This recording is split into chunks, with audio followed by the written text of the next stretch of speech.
Rachel Martínez llevaba meses agotada, arrastrándose por los días de trabajo a pesar de pasar horas en la cama cada noche. Cuando su amiga Jessica sugirió grabar su sueño para investigar, Rachel puso de mala gana una grabadora de voz en su mesita de noche. Después de capturar varias noches de audio, Rachel presionó reproducir en la grabación más reciente. Lo que escuchó le heló la sangre e hizo que sus manos comenzaran a temblar. Rachel Martínez solía ser el alma de la fiesta. Organizaba viajes de fin de semana, se quedaba tarde para ayudar a compañeros y traía energía a cada habitación donde entraba. Pero algo había cambiado en los últimos meses, y no era sutil. Sus compañeros de trabajo lo notaron primero. Rachel se quedaba mirando en blanco su pantalla de computadora. Sus respuestas de correo, usualmente rápidas, ahora tomaban horas. En casa las cosas no eran diferentes. Rachel cancelaba planes con amigas y rechazaba invitaciones que antes habría aceptado sin dudar. Su apartamento, antes impecable, empezó a mostrar señales de descuido. Los platos se acumulaban, la ropa quedaba sin doblar y sus plantas vibrantes comenzaron a marchitarse. Lo más extraño era que Rachel no podía entender por qué se sentía tan agotada. Cada noche se metía a la cama alrededor de las 10:30 y no se levantaba hasta las 7 de la mañana. 8 horas y media deberían haber sido más que suficientes para sentirse descansada. Pero en lugar de despertar con energía, Rachel se sentía como si la hubiera atropellado un camión cada mañana. Empezó a tomar más café, esperando que la cafeína le diera el impulso que necesitaba desesperadamente. Jessica, la amiga más cercana de Rachel desde la universidad, observaba esta transformación con preocupación creciente. Cuando Jessica llamó para confirmar sus planes un viernes, la voz de Rachel sonaba derrotada. Explicó que estaba demasiado cansada para salir, que necesitaba quedarse en casa y descansar. Jessica había escuchado esta excusa demasiadas veces para seguir ignorándola. Durante su conversación, Jessica presionó a Rachel por detalles sobre su rutina. Se enteró de que Rachel había comenzado a tomar una copa de vino cada noche, alegando que la ayudaba a relajarse después de días de trabajo estresantes. Lo que había empezado como un gusto ocasional se había vuelto un ritual nocturno. Además, el vino parecía ayudarla a dormirse más rápido. Jessica no estaba convencida, pero no quería presionar demasiado. La situación llegó a un punto crítico durante una reunión de personal un martes por la mañana. Rachel luchaba por mantener los ojos abiertos mientras su jefe discutía las proyecciones trimestrales. Su cabeza seguía inclinándose hacia adelante y se despertó sobresaltada 2 veces, esperando que nadie lo hubiera notado. Pero su jefe sí lo notó. Después de la reunión, apartó a Rachel y expresó preocupación sobre su desempeño, pidiéndole que buscara una solución. Esa tarde, Jessica apareció en la oficina de Rachel con un pequeño dispositivo electrónico. Era un monitor de sueño para consumidores, diseñado para monitorear movimiento y patrones de sueño durante la noche. Jessica explicó que el dispositivo podría ayudarles a entender qué estaba pasando durante las supuestamente tranquilas noches de Rachel. Rachel aceptó probar el dispositivo por una semana. Los primeros datos de varias noches eran confusos y preocupantes. Según el monitor, Rachel estaba pasando 8 horas en la cama, pero obteniendo muy poco sueño profundo. Armada con estos datos, Jessica convenció a Rachel de ver a un especialista del sueño. El Dr. Williams escuchó cuidadosamente mientras Rachel describía sus síntomas y le mostró los datos del monitor. Hizo preguntas detalladas sobre sus niveles de estrés y consumo de alcohol. El doctor explicó que el alcohol podría parecer útil para dormirse inicialmente, pero en realidad interrumpe la arquitectura del sueño.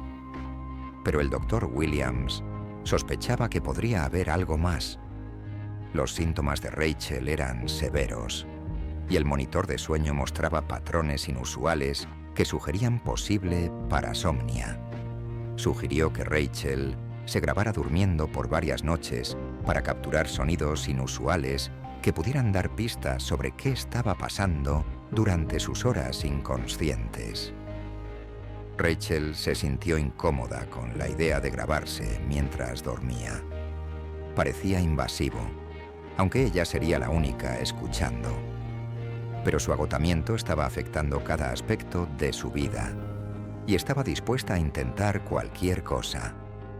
Instaló una pequeña grabadora de voz digital en su mesita de noche. El dispositivo tenía suficiente memoria para grabar 8 horas continuas y era lo suficientemente sensible para captar ruidos suaves. La primera noche de grabación fue completamente normal. Se sintió decepcionada, habiendo esperado alguna explicación obvia, pero continuó grabando. En la segunda noche, algo diferente pasó. Alrededor de medianoche, el patrón de respiración de Rachel cambió. Empezó a hacer sonidos suaves de murmullo, como si tratara de hablar pero no pudiera formar palabras claras. El murmullo duró unos 10 minutos, con pausas donde su respiración volvía a la normalidad. Luego los sonidos empezaban otra vez, a veces volviéndose más fuertes. Rachel encontró las grabaciones inquietantes, pero no alarmantes. Hablar dormida no era raro, y pensó que el estrés podría estar causando que su cerebro fuera más activo durante el sueño. En las siguientes noches, el patrón se volvió más pronunciado. Rachel empezaba a hablar alrededor de la misma hora cada noche, usualmente entre medianoche y las 2 de la madrugada. Su voz sonaba tensa y emocional, a veces subiendo a un tono casi desesperado. En la quinta noche, algo cambió dramáticamente. En lugar de solo murmurar, Rachel empezó a hablar en oraciones cortas y fragmentadas. Su voz era diferente durante estos episodios, más infantil y vulnerable. Se escuchó mencionar el nombre de su madre varias veces, junto con frases como «Lo siento» y «Por favor, no te vayas». Las palabras eran interrumpidas por lo que sonaba como llanto silencioso, aunque Rachel no tenía memoria de haber llorado durante la noche. La madre de Rachel había fallecido 2 años antes, después de una breve batalla contra el cáncer. Su relación había sido complicada, marcada por discusiones y malentendidos que nunca se resolvieron completamente antes de la muerte de su madre. Rachel había pensado que había procesado su duelo, pero aparentemente su mente subconsciente aún luchaba con asuntos pendientes. La grabación más perturbadora llegó en la 7ª noche. Rachel se escuchó levantarse de la cama alrededor de la 1:30 de la madrugada. Podía oír sus pasos moviéndose por su dormitorio, seguidos por el sonido de un cajón abriéndose. Luego vino el distintivo pop de un corcho de vino siendo removido de una botella que guardaba en su mesita de noche. El audio capturó el sonido del líquido siendo vertido en un vaso ahí mismo en su cuarto, luego regresando a la cama. Parecía beber el vino mientras aún dormía. Luego puso el vaso vacío en la mesita antes de acostarse otra vez. El vaso de vino vacío estaba exactamente donde la grabación sugería que lo había puesto. No tenía memoria de haberse levantado. No recordaba haber bebido vino en medio de la noche. Darse cuenta de que estaba realizando acciones complejas mientras estaba completamente inconsciente era aterrador. Llamó al Dr. Williams inmediatamente y programó una cita urgente. Cuando le reprodujo las grabaciones, su expresión se volvió seria. Explicó que Rachel estaba experimentando una forma de parasomnia complicada por hablar dormida relacionado con el duelo. La combinación de trauma emocional no resuelto y uso de alcohol estaba creando una tormenta perfecta para sus disturbios del sueño. Su cerebro estaba tratando de procesar sus sentimientos complicados sobre la muerte de su madre durante el sueño, mientras el alcohol estaba interrumpiendo su arquitectura natural del sueño y potencialmente activando los episodios de sonambulismo. El Dr. Williams refirió a Rachel a un terapeuta que se especializaba en consejería de duelo. Las sesiones de terapia fueron difíciles, pero necesarias. Rachel tuvo que enfrentar la culpa que cargaba sobre sus últimas conversaciones con su madre. Nunca se había perdonado por no reconciliarse antes del diagnóstico de cáncer. Trabajando con su terapeuta, Rachel empezó a entender que sus episodios nocturnos eran el intento de su mente subconsciente de tener las conversaciones con su madre que nunca pudo tener mientras estaba viva. La recuperación fue gradual pero constante.